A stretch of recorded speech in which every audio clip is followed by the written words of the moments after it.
ইদানিং অনেকের মৃত্যুর পর তাদেরকে শহীদ বলে আখ্যা দেওয়া হয়। ব্যাপারটি কতটুকু সঠিক বলবেন কি?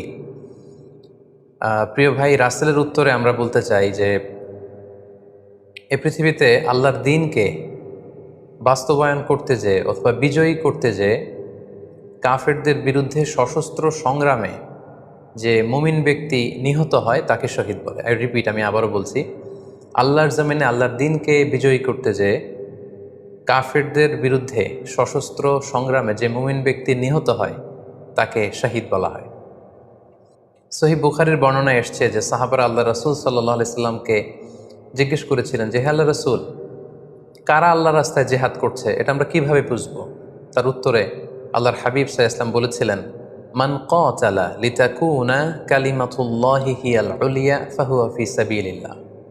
যে ব্যক্তি আল্লাহর দ্বীনকে, আল্লাহর বিধানকে কিংবা আল্লাহর আইনকে বাস্তবায়নের জন্য, আল্লাহর দ্বীনকে বিজয়ের জন্য যে সংগ্রাম করে যাচ্ছে সেই আল্লাহর রাস্তায় আছে। আর সে আল্লাহর রাস্তায় থাকা অবস্থায় যদি কেউ মৃত্যুবরণ করে বা নিহত হয় তাকেই ইসলাম শহীদ বলে ঘোষণা করেছে।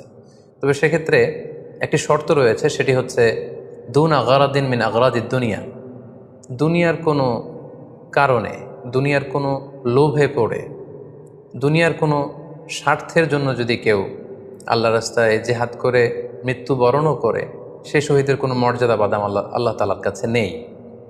কারণ আমরা হাদিস থেকে জেনেছি অনেক শহীদ কিয়ামতের ময়দানে আল্লাহ তাআলা তাদেরকে জাহান্নামে ফেলে দিবেন।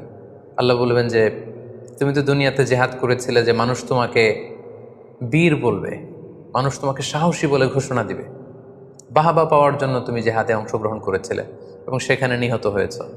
তো তুমি নিহত হওয়ার পরে মানুষ তো তোমাকে বীর বলেছে, বাহাবা দিয়েছে, সাবাস বলেছে, যে কারণে তুমি এই জেহাদে অংশগ্রহণ করেছো সেটা দুনিয়াতেই তুমি পেয়েছো। তো আমার কাছে তুমি কি চাও? আমার কাছে তোমার জন্য কিছু নেই। Go to the hell fire, জাহান নামে যাও। তাকে আল্লাহ তাআলা উপর করে জাহান নামে নিক্ষেপ করবেন। তো এজন্য শর্ত হচ্ছে যে দুনিয়ার কোনো স্বার্থে নয়, শুধুমাত্র কেবলমাত্র আল্লাহর দ্বীনকে আল্লাহর জমিনে বিজয়ী করার জন্য যদি কেউ সশস্ত্র সংগ্রামে নিহত হয় তাদেরকে শহীদ বলা হয়। এখন প্রশ্ন হচ্ছে, যারা কাফেরদের বিরুদ্ধে জেহাদ করতে যেয়ে যুদ্ধে নিহত হলো তারা শহীদ, তারা ছাড়া কি আর কেউ শহীদ হতে পারবে না?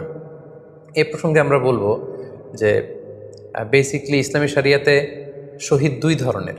ইবনু হাজার আল আসকালানি উনিও শাহাদাতের প্রকারভেদ করতে যেয়ে বলেছেন যে শহীদ দুই প্রকার। একটা হচ্ছে শাহিদুদ দুনিয়া ওয়াল আখিরা, যেটা আমরা বলেছি যারা আল্লাহর রাস্তায় নিহত হয়েছে তারা। আরেকটা হচ্ছে শাহিদুল আখিরা, যারা দুনিয়াতে আল্লাহ